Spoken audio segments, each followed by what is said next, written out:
I grew up in a small town. My mother worked 2 jobs to support us financially. When I was 7 years old, my dad left my mom and never came back.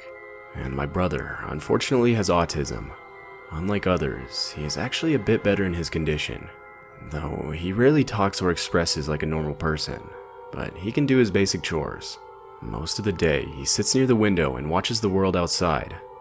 This incident happened when I was 15 years old and my brother Jack was 11. My mom was working a night shift on a Thursday, so basically it was just me and my brother. We were kinda used to staying on our own at night, because we had no other choice. Our neighbor next door was an alcoholic man. He had a son close to my age, but we often heard the man screaming at his son late at night. This particular night, I was sitting in our living room and watching TV. My brother was upstairs, lying on his bed. Suddenly, I heard huge chaos outside. I opened the door and saw 3 or 4 people had gathered in front of our neighbor's house. Within 5 to 7 minutes, a cop arrived. They sealed the entire house within seconds. Paramedics even came out and took a body on a stretcher. And behind them, I saw the father getting into an ambulance with a bleeding head. At first, I couldn't understand what was going on. But after hearing the conversations of the people gathering in front of the scene, it gave me a clear idea of what just happened.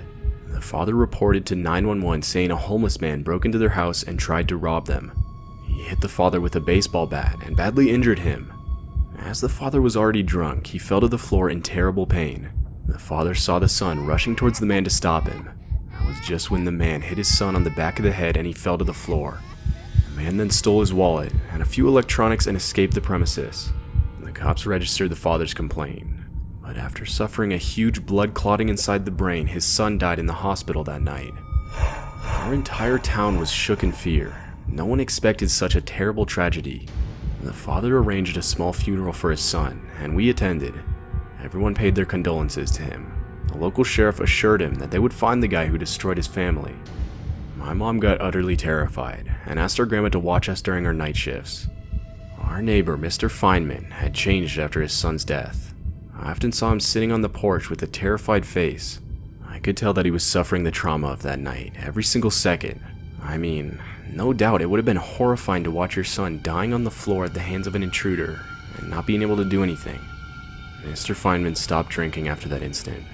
He pleaded with the sheriff to let him move out as he was traumatized to live in that house, but the ongoing investigation compelled him to stay back. About a week after the incident, I started to notice some weird behavior in my brother. Even though we never discussed the death of the boy next door, I'm sure my brother must have realized something happened to our neighbors. One day, I was doing my schoolwork sitting in the living room. It was a boring, rainy afternoon. Jack was sitting next to the living room window and watching the raindrops. Suddenly, I heard him chuckle. I looked at him and saw he was looking outside and laughing at something. The street and neighboring houses were visible from that window. I asked him, "What's so funny, Jack?" He chuckled and said, "Him," and pointed out the window. I immediately got up and walked towards the window. I stood next to my brother and looked out. Like I said, it was raining outside. The rain wasn't that heavy, which is why I could see the empty street clearly. As far as my eyes went, I didn't see a single living creature outside.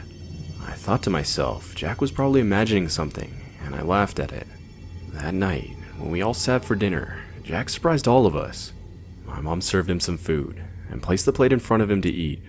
But Jack got up and slowly went to the kitchen. He then brought an extra plate and placed it on the table right beside him. "Why did you bring an extra plate?" my mom said. He looked beside him as if someone was actually sitting on the chair next to him, then smiled on his own. I was feeling very odd about his behavior. I said, "Jack, Mom is asking you something." He then looked at our mom and said, "He's hungry, Mom. Serve him too, he's hungry." My mom and I were absolutely stunned by Jack's behavior. My mom replied in a low, calm voice, "Who is he?" Jack chuckled and said, "My friend, William." We just thought that like every normal kid, Jack had an imaginary friend. So that night we didn't react to his sudden weird behavior, as he seemed happy, so we decided to play along with this. Jack often talked and smiled on his own. Whenever someone asked, he said he was talking to his friend William. Things never took a different turn, so Jack's behavior never worried me that way. That was until one night. I woke up in my room and heard footsteps going down the stairs. Now, my mom slept downstairs, while my brother and I had a room upstairs. I got up from my bed and went to check on my brother. As I opened his bedroom door, I saw it was empty. I rushed downstairs and found the main door wide open. I freaked out and woke up my mom. We came out of the house and started calling for my brother. My mom was about to cry when we heard a chuckling sound coming from our backyard. We ran there and saw Jack standing under a tree. He was facing his back at us. I said in a broken voice, "Jackie, are you alright?" He suddenly turned towards us. I've never seen my brother like this. His eyes were blood red and his face was filled with pain. He said in a rough voice, "He's buried here," and then fainted on the ground. My brother caught a high fever the next morning. We called many doctors, but no one could tell exactly what was wrong with him. My mom became tense and worried. She hardly slept at night. One night, I saw my mom talking to our town's sheriff standing at the doorway. After the sheriff left, I asked my mom what he was saying. My mom replied that the sheriff was going to close the next door neighbor's case file. They investigated a lot, but couldn't get a hold of the intruder who broke into their house that night. Suddenly, my eyes widened. I asked my mom, Mom, what was the name of Mr. Feynman's son?" She replied, I think it was William. Why do you ask?" My head started to throb in fear. Is this possible? All this time, the imaginary friend my brother was talking about was none other than our neighbor's dead son. I rushed to Jack's room. He was muttering something in his sleep. I got close to him and said, Jack, is William right here with you now?" "You're just gonna have to trust me. I am not making this up at all." My brother suddenly opened his eyes and looked at the corner of the room. As I followed his eyes, my heart sunk in fear. A teenage boy was standing in the darkness of the corner of the room. His eyes were pale white with small pupils gushing out of them. His face was particularly visible as his entire body was in the darkness. Dried blood spots were visible on his left cheek and forehead. He then looked at me and my brother. Jackie got out of his bed slowly. He then started to walk out of the room. I followed him downstairs. My mom was sitting in the living room. Suddenly seeing Jack walking on his own amidst this fever, she rushed to him. But before she could do anything else, I stopped her and told her everything. My mom and I came out of the house following Jack. Jack walked towards the backyard and stopped right in front of the tree.